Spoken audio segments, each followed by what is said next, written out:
जी नमस्कार दोस्तों, आप सभी का आपके अपने परिवार में आईडी एग्जाम में स्वागत है। तो कैसे हैं आप सभी के सभी। उम्मीद करते हैं कि आप सभी अच्छे होंगे और आपकी तैयारी भी अच्छी चल रही होगी। तो दोस्तों, जैसा कि आप सभी को पता है कि डेली शाम को आपकी ये क्लास होती है। आज की हमारी ये 13 नंबर की क्लास होगी। इससे पहले हमने 12 क्लासेस करवा दिया है। जिन लोगों ने उन क्लासेस को नहीं देखा है तो चैनल के प्लेलिस्ट में जा कर के देख सकते हैं। तो चलिए दोस्तों, कंटिन्यू करते हैं आज की क्लास को। और चैनल पे नए हैं तो चैनल को सब्सक्राइब कर बेल आइकन को दबा दीजिए ताकि आगे आने वाले क्लासेस के नोटिफिकेशन आप तक पहुंचते रहें। तो पहला क्वेश्चन है, कह रहा है कि निम्नलिखित में से किस वाद में भारतीय संविधान के अनुच्छेद 368 के खंड 4 एवं 5 में असंवैधानिक घोषित किया गया है। तो बताइए दोस्तों, किस वाद में जो है इसको असंवैधानिक घोषित किया गया है अनुच्छेद 368 के खंड 4 और 5 को। तो राइट आंसर बनेगा ऑप्शन नंबर डी, मिनवा मिल्क वाद में जो है इसको असंवैधानिक घोषित किया गया है। तो ऑप्शन नंबर डी आपका करेक्ट हो जाएगा। क्वेश्चन है, निम्न में से किस वाद में न्यायालय ने कहा है कि कोई भी व्यक्ति या संस्था पत्र के द्वारा भी उपचार प्राप्त कर सकता है, मगर न्यायालय की इस उदारता का अनुचित लाभ नहीं उठाया जा सकता है। तो बताइए दोस्तों, ये किस वाद में जो है कहा गया है। तो राइट आंसर हो जाएगा option number B, SP Gupta बनाम भारत संघ वाद में जो है इसको कहा गया है। तो ऑप्शन नंबर बी आपका करेक्ट हो जाएगा। चलिए देखते हैं नेक्स्ट क्वेश्चन को। अगला जो क्वेश्चन है, कह रहा है निम्न में से किस मामले में विधि के शासन को संविधान आधारभूत ढांचा घोषित किया गया है। तो बताइए दोस्तों, किस वाद में जो है संविधान आधारभूत ढांचा जो है विधि के शासन को घोषित किया गया है। तो राइट आंसर हो जाएगा option number B, Kesavananda Bharati वाद में जो है इसको घोषित किया गया है। ठीक है दोस्तों, क्वेश्चन कह रहा है किस न्यायाधीश ने एसपी गुप्ता बनाम भारत संघ वाद में निर्णय दिया है कि न्यायिक तकनीकियां पीड़ित को उपचार प्रदान करने में बाधा नहीं बन सकती हैं। तो बताइए दोस्तों, किस न्यायाधीश ने जो है ये प्रावधान दिया था। तो राइट आंसर हो जाएगा ऑप्शन नंबर ए, न्यायाधीश एन भगवती के द्वारा जो है ये प्रावधान दिया गया था। तो ऑप्शन नंबर ए आपका करेक्ट हो जाएगा। अगला जो क्वेश्चन है, कह रहा है कि किस मामले में सर्वोच्च न्यायालय ने गिरफ्तारी के संबंध में विस्तृत दिशा निर्देशन जारी किए थे। तो बताइए दोस्तों, किस मामले में सर्वोच्च न्यायालय ने गिरफ्तारी संबंधी विस्तृत निर्देश दिया था। तो राइट आंसर बनेगा ऑप्शन नंबर सी, डी के वासु मामले में जो है विस्तृत निर्देश न्यायालय ने जारी किया था, सर्वोच्च न्यायालय ने। तो याद रखिएगा। क्वेश्चन करा, निम्नलिखित में से किस मामले में सर्वोच्च न्यायालय ने कहा है कि संविधान संशोधन की समित शक्ति एवं न्यायिक पूर्ण अवलोकन संविधान के आधारभूत ढांचे हैं। तो बताइए दोस्तों, किस वाद में ये कहा गया था।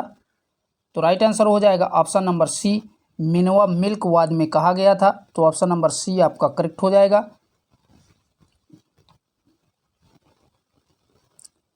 क्वेश्चन कह रहा है, जनहित याचिका को किस जन क्षति संदर्भ में दायर किया जा सकता है। तो बताइए दोस्तों, जनहित याचिका को किस जन क्षति के संदर्भ में दायर किया जा सकता है। तो राइट आंसर हो जाएगा, जन कर्तव्य के उल्लंघन से संबंधित क्षति के द्वारा जो है इसको दायर किया जा सकता है। तो ऑप्शन नंबर ए आपका करेक्ट हो जाएगा। अगला जो क्वेश्चन है, कह रहा है कि किस मामले में सर्वोच्च न्यायालय ने कहा है कि अनुच्छेद 368 के अंतर्गत पारित विधि अनुच्छेद 13 के 2 में प्रयुक्त विधि शब्द की परिभाषा के अंतर्गत आता है। तो बताइए दोस्तों, किस वाद में जो है सर्वोच्च न्यायालय ने अनुच्छेद 368 के अंतर्गत पारित विधि अनुच्छेद 13 के 2 में जो प्रयुक्त विधि शब्द की परिभाषा है किसके अंतर्गत आती है, किस वाद के।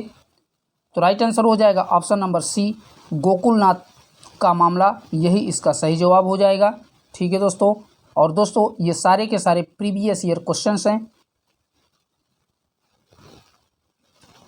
क्वेश्चंस कह रहा है, केशवानंद भारती के वाद में निम्नलिखित में से किसे संविधान का आधारभूत ढांचा घोषित किया गया है? तो बताइए दोस्तों, केशवानंद भारती वाद में जो है किसे संविधान का आधारभूत ढांचा जो है घोषित किया गया है?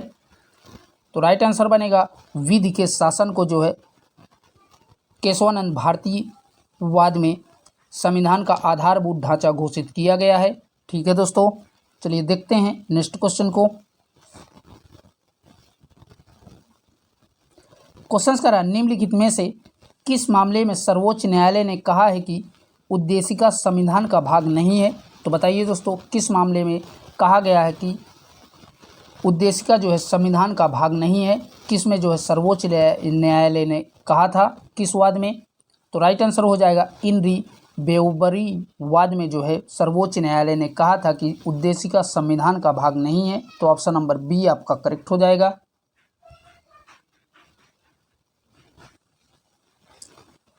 क्वेश्चन कह रहा है, भारतीय संविधान के किस अनुच्छेद के अंतर्गत लोकहित दायर किया जा सकता है?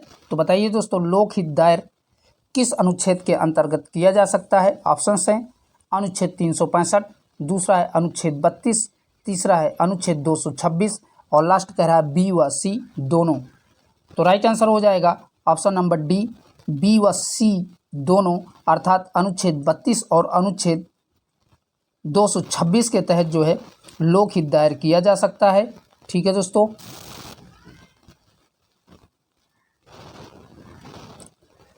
क्वेश्चन कह रहा है, निम्नलिखित में से कौन सा मामला महिलाओं के अधिकार से संबंधित है? तो बताइए दोस्तों, इन चारों में से महिलाओं से संबंधित कौन से अधिकार संबंधित है? ऑप्शन है गौरव जौन का मामला, दूसरा है चंद्रिमा दास का मामला, तीसरा है विशाखा का मामला और लास्ट कह रहा है उपर्युक्त सभी होना चाहिए। तो राइट आंसर हो जाएगा ऑप्शन नंबर डी, उपर्युक्त सभी के सभी ये मामले गौरव जैन का मामला, चंद्रिमा दास का मामला और विशाखा का मामला, ये तीनों की तीनों जो है महिलाओं के अधिकार से संबंधित हैं। ठीक है दोस्तों, अगला जो क्वेश्चन है कह रहा है कि निम्न में से किस मामले में यह निर्णय दिया गया है कि सड़क पर व्यापार करना अनुच्छेद 21 के अंतर्गत मूल अधिकार नहीं है, अपितु अनुच्छेद 19 के पहले के 6 के अंतर्गत मूल अधिकार है? तो बताइए दोस्तों, किस में जो है यह निर्णय लिया गया था कि सड़क पर जो है व्यापक करना जो है अनुच्छेद 21 के अंतर्गत उसको अधिकार नहीं माना गया है, परंतु जो है अनुच्छेद 19 के 1 के 6 के अनुसार उसको मूल अधिकार माना गया है? तो राइट आंसर हो जाएगा option number B, Sohan Singh बनाम दिल्ली नगर निगम समिति के द्वारा जो है ये माना गया है। तो ऑप्शन नंबर बी आपका करेक्ट हो जाएगा। ठीक है दोस्तों, क्वेश्चन कह रहा है, निम्न में से कौन सा मामला चिकित्सा सहायता से संबंधित है? तो बताइए दोस्तों, इनमें से कौन सा मामला जो है चिकित्सा सहायता से संबंधित है? तो राइट आंसर हो जाएगा परमानंद कटारा बनाम भारत संघ, यही जो है चिकित्सा से संबंधित है। तो ऑप्शन नंबर सी आपका करेक्ट हो जाएगा।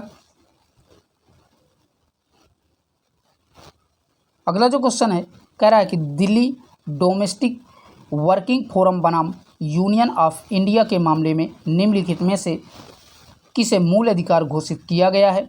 तो बताइए दोस्तों, इन चारों में से मूल अधिकार किसे घोषित किया गया है? तो राइट आंसर हो जाएगा ऑप्शन नंबर बी, पुनर्वास एवं प्रतिकार को जो है मूल अधिकार घोषित किया गया है दिल्ली डोमेस्टिक वर्किंग फोरम बनाम यूनियन ऑफ इंडिया के मामले में। तो ऑप्शन नंबर बी आपका करेक्ट हो जाएगा। क्वेश्चन है, चमेली सिंह बनाम उत्तर प्रदेश राज्य में वार्ड में किस अनुच्छेद 21 के अंतर्गत मूल अधिकार घोषित किया गया है? तो बताइए दोस्तों, राइट आंसर कौन सा बनेगा? तो इन चारों में से आपका राइट आंसर हो जाएगा ऑप्शन नंबर आश्रय का अधिकार, ए करेक्ट हो जाएगा। ठीक है दोस्तों, इसी को मूल अधिकार घोषित किया गया है, आश्रय का अधिकार को। अगला जो क्वेश्चन है, किशोर सिंह बनाम राजस्थान राज्य निम्न में से किससे संबंधित है? तो बताइए दोस्तों, किशोर सिंह बनाम राजस्थान राज्य किस में से संबंधित है? तो राइट आंसर हो जाएगा अमानवीय व्यवहार के विरुद्ध संरक्षण से संबंधित है किशोर सिंह बनाम राजस्थान राज्य। का मामला, तो ऑप्शन नंबर ए आपका करेक्ट हो जाएगा। ठीक है दोस्तों, क्वेश्चन कह रहा है मुरली एस देवरा बनाम भारत संघवाद संबंधित है। तो बताइए दोस्तों, मुरली एस देवरा बनाम भारत संघराज किससे संबंधित है? तो राइट आंसर हो जाएगा यह जो है सार्वजनिक स्थानों पर धूम्रपान पर निषेध से संबंधित है। तो ऑप्शन नंबर सी आपका करेक्ट हो जाएगा। ठीक है दोस्तों,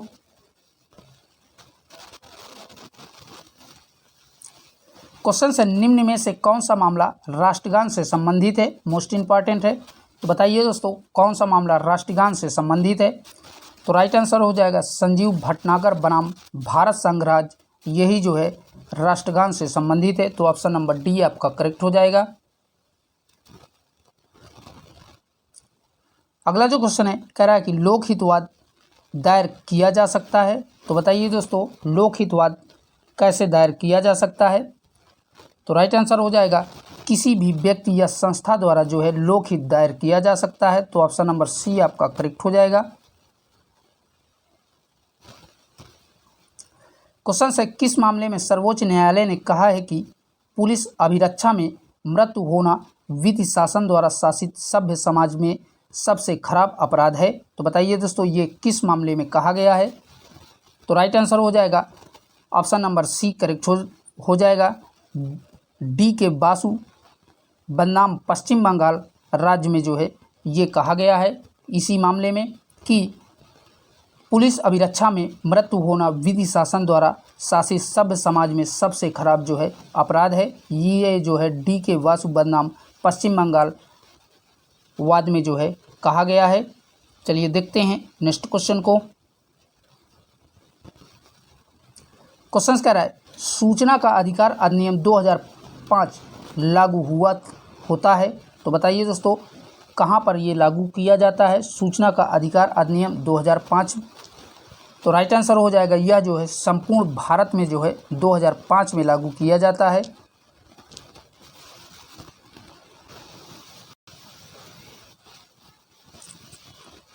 अगला जो क्वेश्चन है कह रहा है कि सूचना का अधिकार अधिनियम 2005 का क्या उद्देश्य है? तो बताइए दोस्तों, इन चारों में से राइट आंसर कौन सा बनेगा? पहला कह रहा है सूचना की पहुंच आसान एवं विशद हो, ये भी सही है। अगला कह रहा है सूचना की पहुंच अधिक व प्रभावी हो, ये भी सही है। अगला कह रहा है नागरिकों को सामान्य हितों से जुड़े मानकों में सूचना प्राप्त हो, ये भी आपका सही है। तो राइट आंसर बनेगा उपर्युक्त सभी के सभी सूचना के अधिकार का उद्देश्य हैं। ठीक है दोस्तों, चलिए देखते हैं अगले क्वेश्चन को। क्वेश्चन कह रहा है सूचना का अधिकार निम्न में से कब लागू हुआ है? तो बताइए दोस्तों, सूचना का अधिकार अधिनियम कब लागू किया गया है? तो यह जो है 12 अक्टूबर 2005 को लागू किया गया है। तो ऑप्शन नंबर ए आपका करेक्ट हो जाएगा। ठीक है दोस्तों,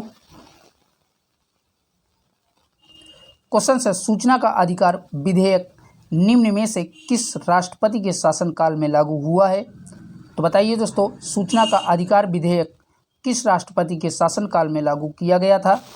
तो राइट आंसर हो जाएगा अब्दुल कलाम साहब के शासनकाल में ये लागू किया गया था सूचना का अधिकार अधिनियम। चलिए देखते हैं नेक्स्ट क्वेश्चन को। यहाँ से दोस्तों आपके भारतीय संविधान के क्वेश्चन शुरू हैं, क्योंकि इस क्लास में आपके 25 क्वेश्चन जो है मूल विधि के और 25 क्वेश्चंस भारतीय संविधान के होते हैं। टोटल इस क्लास में 50 क्वेश्चंस होते हैं, जो कि सारे के सारे प्रीवियस ईयर क्वेश्चंस होते हैं। तो क्वेश्चन है निम्नलिखित में से किस समिति में राज्यसभा का प्रतिनिधित्व नहीं होता है?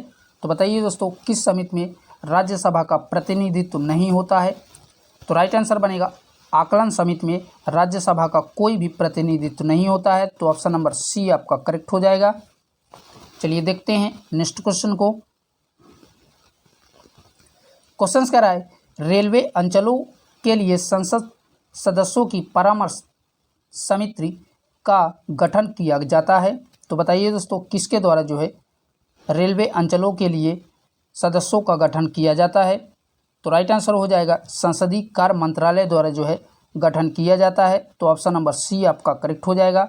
और बता दें, इसमें से संबंधित जोन की सीमा में से चुने गए सांसद सदस्य होते हैं। ठीक है दोस्तों, तो कैसे होते हैं, इसमें जोन वाइज चुने गए सांसद होते हैं। जितने भी जोन के सांसद होते हैं वही जो है इसके सदस्य कहलाते हैं। चलिए देखते हैं नेक्स्ट क्वेश्चन को। क्वेश्चन कह रहा है 2G स्पेक्ट्रम कांड की जांच करने हेतु बनी संसद की संयुक्त समिति का अध्यक्ष कौन है? तो बताइए दोस्तों, 2G स्पेक्ट्रम कांड की जांच करने के लिए बनी संसद की संयुक्त समिति का अध्यक्ष कौन था? तो राइट आंसर हो जाएगा ऑप्शन नंबर बी, PC चाको। यही इसके अध्यक्ष थे, 2G स्पेक्ट्रम कांड की जांच के अध्यक्ष थे। क्वेश्चन कह रहा है सिविल अधिकार संरक्षण अधिनियम 1955 के अधीन सभी दंडनीय अपराध हैं। तो बताइए दोस्तों, कैसे अपराध होते हैं? तो राइट आंसर हो जाएगा संज्ञेय तथा संक्षेपण विचारणीय अधिकार अपराध दंडनीय होते हैं। तो ये ऑप्शन नंबर बी आपका करेक्ट हो जाएगा। और बता दें, धारा 15 के अनुसार सभी अपराध संज्ञेय और संक्षेपता विचारणीय प्रकृति के होंगे। कि कौन सी धारा? धारा 15 के अनुसार जो है इसका प्रावधान दिया गया है। ठीक है दोस्तों, क्वेश्चन कह रहा है सिविल अधिकार संरक्षण अधिनियम 1955 की निम्नलिखित में से किस धारा के अंतर्गत सामूहिक जुर्माना अधिरोपित करने की राज्य सरकार की शक्ति का उपबंध किया गया है? तो बताइए दोस्तों, किस धारा में जो है ये उपबंध दिया गया है? तो राइट आंसर हो जाएगा धारा 10 के का में जो है ये उपबंध दिया गया है। तो ऑप्शन नंबर बी आपका करेक्ट हो जाएगा। अगला क्वेश्चन है निम्नलिखित में से सिविल अधिकार संरक्षण अधिनियम का विस्तार है। तो बताइए दोस्तों, सिविल अधिकार संरक्षण अधिनियम का विस्तार कहाँ पर है? तो इसका अधिकार संपूर्ण भारत में है। तो ऑप्शन नंबर ए आपका करेक्ट हो जाएगा। अगला जो क्वेश्चन है कह रहा है कि सिविल अधिकार संरक्षण अधिनियम 1955 की किस धारा के अंतर्गत कंपनियों द्वारा अपराध का उपबंध किया गया है? तो बताइए दोस्तों, कंपनियों द्वारा किए गए अपराध का उपबंध सिविल अधिकार संरक्षण अधिनियम 1955 के किस धारा में दिया गया है? तो राइट आंसर हो जाएगा धारा 14 में दिया गया है इसका प्रावधान। क्वेश्चन कह रहा है निम्नलिखित में से सिविल अधिकार संरक्षण अधिनियम 1955 के किस धारा के अंतर्गत जो है सद्भावनापूर्वक की गई कार्रवाई के लिए संरक्षण का उपबंध किया गया है? तो बताइए दोस्तों, कौन सी धारा के अंतर्गत जो है सद्भावनापूर्वक की गई कार्रवाई के लिए संरक्षण का उपबंध किया गया है? तो राइट आंसर हो जाएगा ऑप्शन नंबर डी, धारा 14 के का में जो है इसका प्रावधान किया गया है। चलिए देखते हैं नेक्स्ट क्वेश्चन को।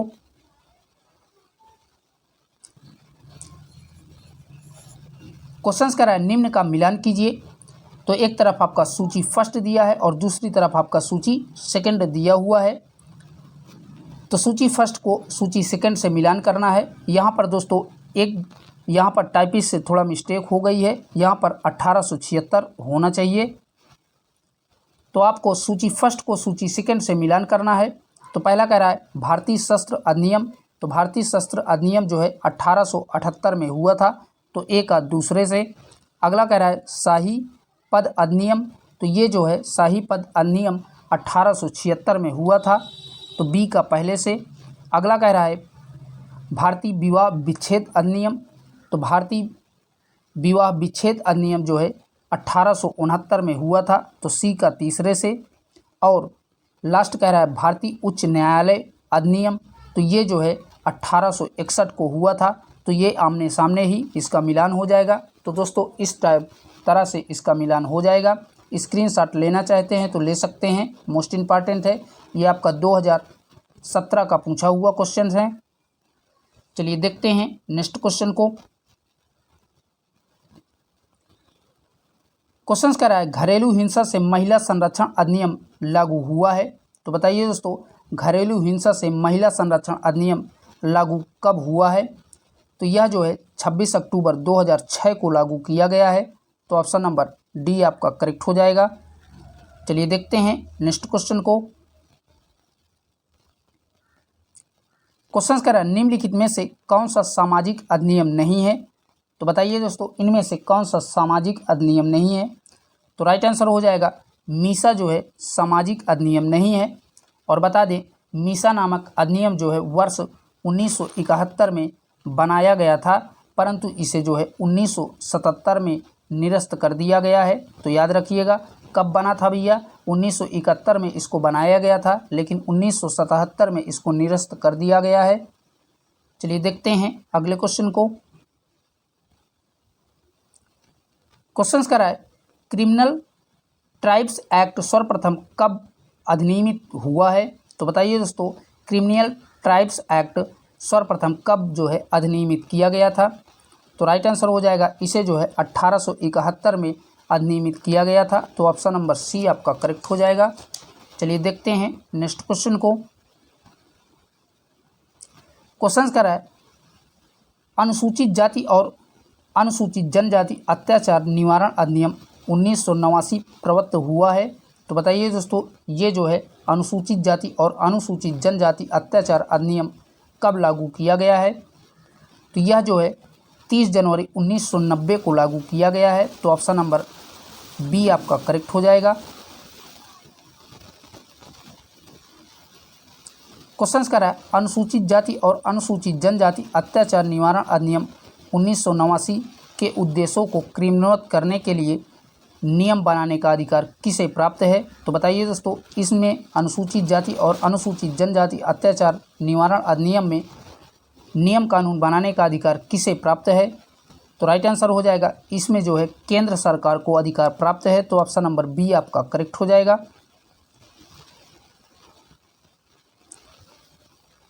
क्वेश्चन कह रहा है अनुसूचित जाति और अनुसूचित जनजाति अत्याचार निवारण अधिनियम 1989 के अंतर्गत किस धारा में आर्थिक बहिष्कार को परिभाषित किया गया है। तो बताइए दोस्तों आर्थिक बहिष्कार को जो है अनुसूचित जाति और अनुसूचित जनजाति अत्याचार निवारण के अधिनियम के द्वारा किस धारा में परिभाषित किया गया है आर्थिक बहिष्कार को। तो राइट आंसर हो जाएगा धारा 2 के खा और गा में जो है परिभाषित किया गया है। तो ऑप्शन नंबर बी आपका करेक्ट हो जाएगा।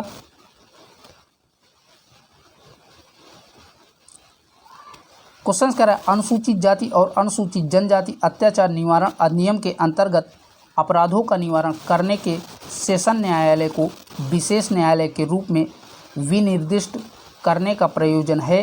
तो बताइए दोस्तों कौन सा इनमें सही हो जाएगा। तो राइट आंसर हो जाएगा शीघ्र विचारण का जो है प्रावधान किया गया है।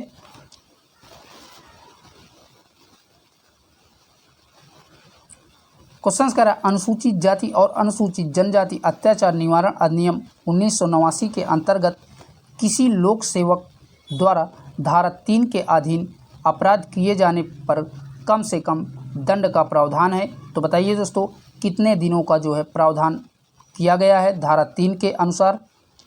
तो राइट आंसर हो जाएगा 1 वर्ष का कम से कम दंड का प्रावधान किया गया है। तो ऑप्शन नंबर सी आपका करेक्ट हो जाएगा। क्वेश्चन है अनुसूचित जाति और अनुसूचित जनजाति अत्याचार निवारण अधिनियम 1989 के अंतर्गत किस धारा में विशेष न्यायालय की व्यवस्था का प्रावधान है। तो बताइए दोस्तों किस धारा के अंतर्गत विशेष न्यायालय का जो है प्रावधान किया गया है। तो राइट आंसर हो जाएगा धारा 14 के अनुसार विशेष न्यायालय का प्रावधान किया गया है। ठीक है दोस्तों चलिए देखते हैं नेक्स्ट क्वेश्चन को। क्वेश्चन कह रहा है अनुसूचित जाति और अनुसूचित जनजाति अत्याचार निवारण अधिनियम अनुसूचित जाति और अनुसूचित जनजाति की उन्नति के लिए एक प्रावधान है जो निम्नलिखित में से एक सिद्धांत पर आधारित है। तो बताइए दोस्तों इनमें से कौन से सिद्धांत पर जो है ये आधारित है अनुसूचित जाति और अनुसूचित जनजाति की उन्नति के लिए प्रावधान।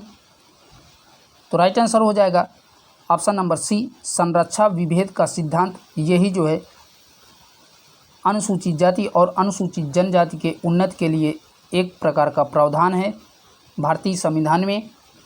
चलिए देखते हैं नेक्स्ट क्वेश्चन को। क्वेश्चन कह रहा है अनुसूचित जाति और अनुसूचित जनजाति अत्याचार निवारण अधिनियम 1989 के अधीन अपराध अभियोजक में न्यायालय निम्न में से क्या उपराधी है। तो बताइए दोस्तों किस के अनुसार जो है अपराधी माना जाता है? ऑप्शंस कह रहा है सामान्य उद्देश्य, दूसरा कह रहा है दुष्प्रेरण, तीसरा कह रहा है सामान्य आशय और लास्ट कह रहा है उपर्युक्त सभी। तो इन सभी के द्वारा जो है अपराधी माना जाता है। सामान्य उद्देश्य, दुष्प्रेरण, सामान्य आशय, ये सारे के सारे के द्वारा जो है अपराधी माना जाता है। तो ऑप्शन नंबर डी आपका करेक्ट हो जाएगा। ठीक है दोस्तों, चलिए देखते हैं नेक्स्ट क्वेश्चन को। अगला जो क्वेश्चन है कह रहा है कि अनुसूचित जाति और अनुसूचित जनजाति अत्याचार निवारण अधिनियम 1989 के अंतर्गत सामूहिक जुर्माना अधिरोपित और वसूल करने की शक्ति किसे प्राप्त है? तो बताइए दोस्तों, जुर्माना और सामूहिक जुर्माना तथा अधिरोपित वसूल करने का अधिकार किसको प्राप्त है? तो राइट आंसर हो जाएगा यह जो है राज्य सरकार को जो है ये अधिकार प्राप्त है। तो ऑप्शन नंबर बी आपका करेक्ट हो जाएगा। ठीक है दोस्तों, क्वेश्चन कह रहा है अनुसूचित जाति और अनुसूचित जनजाति अधिनियम 1989 के किस धारा में भारतीय दंड संहिता की कतिपय उपबंध का लागू होना उपबंधित है? तो बताइए दोस्तों, कौन सी धारा के अंतर्गत ये इसके जो है उपबंध दिए गए हैं?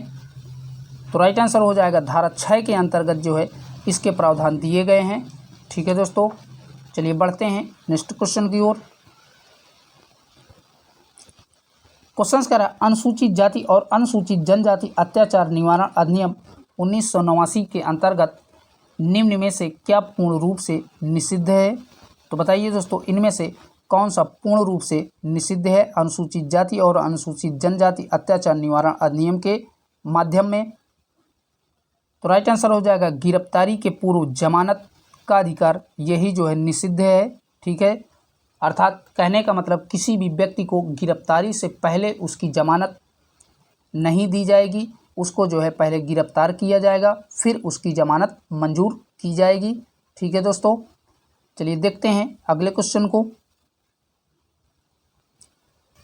क्वेश्चन कह रहा है अनुसूचित जाति और अनुसूचित जनजाति अधिनियम 1989 की किस धारा में अग्रिम जमानत जो है प्रतिबंधित है? तो बताइए दोस्तों, किस धारा के अनुसार जो है जमानत को पहले से ही प्रतिबंधित किया गया है? तो राइट आंसर हो जाएगा ऑप्शन नंबर सी, धारा 18 के अनुसार जो है इसको प्रतिबंधित किया गया है। ठीक है, पूर्व जमानत को, गिरफ्तारी से पहले पूर्व जमानत को धारा 18 के अनुसार जो है प्रतिबंधित किया गया है। चलिए देखते हैं नेक्स्ट क्वेश्चन को।